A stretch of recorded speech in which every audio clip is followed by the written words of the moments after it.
السلام علیکم۔ یتیم بچوں کا پیٹ پالنے کے لیے عابدہ کو جمال کے بنگلے میں کام مل گیا تھا۔ وہ چھوٹے چھوٹے بچیوں کو گھر چھوڑ کر اس کے بنگلے میں کام کرنے جاتی تھی۔ ایک دن عابدہ کو بہت تیز بخار ہو گیا اور بخار کی وجہ سے عابدہ نے بڑی بیٹی کو کام پہ بھیج دیا اور جمال خان کی بری نظر اس بچی پر پڑ گئی اور وہ عابدہ سے بولا، اپنی اس بچی کو ایک رات کے لیے میرے پاس بھیج دو۔ جب عابدہ نہ مانی تو اس نے عابدہ کو نوکری سے نکال دیا اور سب محلے والوں کو اس کی مدد کرنے سے روک دیا۔ 4 دن سے بھوک سے تڑپ کر عابدہ نے اپنی بیٹی کو جمال خان کے حوالے کر دیا۔ وہ نادان بچی ڈرتی ہوئی آنکھوں میں آنسو لیے چلی گئی۔ جب جمال خان اس کے پاس گیا تو اس کی جان نکل گئی، کیونکہ وہ بچی دوپہر کی سخت گرمی میں اور تیز دھوپ میں ٹوٹی پھوٹی چپل کے ساتھ وہ تیز قدموں سے آگے بڑھ رہی تھی۔ چپل کا پچھلا حصہ اس قدر خراب ہو چکا تھا کہ اس کی ایڑیاں سڑک پر لگ رہی تھیں۔ وہ بار بار اپنے منہ پر آنے والے پسینے کو صاف کر رہی تھی۔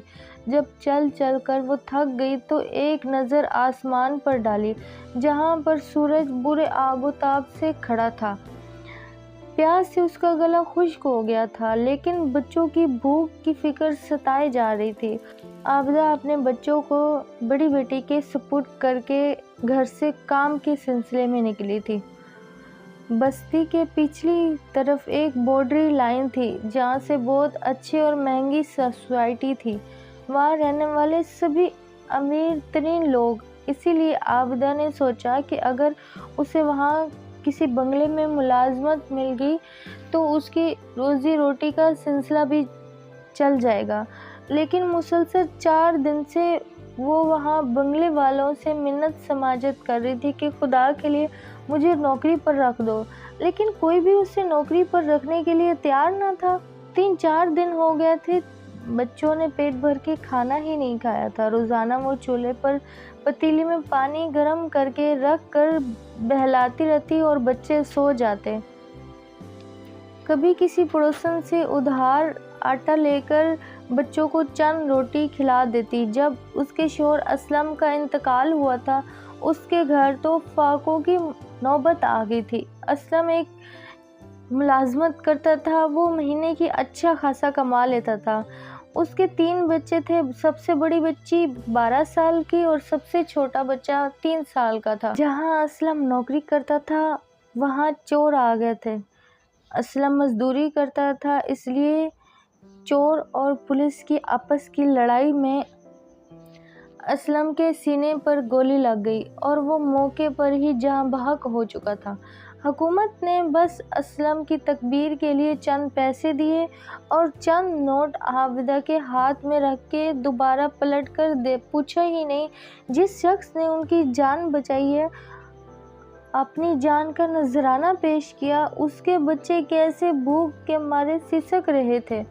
عابدہ نے کئی بار گورنمنٹ سے اپیل کی کہ میرے شوہر نے آپ کی خاطر اپنی جان دی ہے، خدارا ہمارے اوپر رحم کرو۔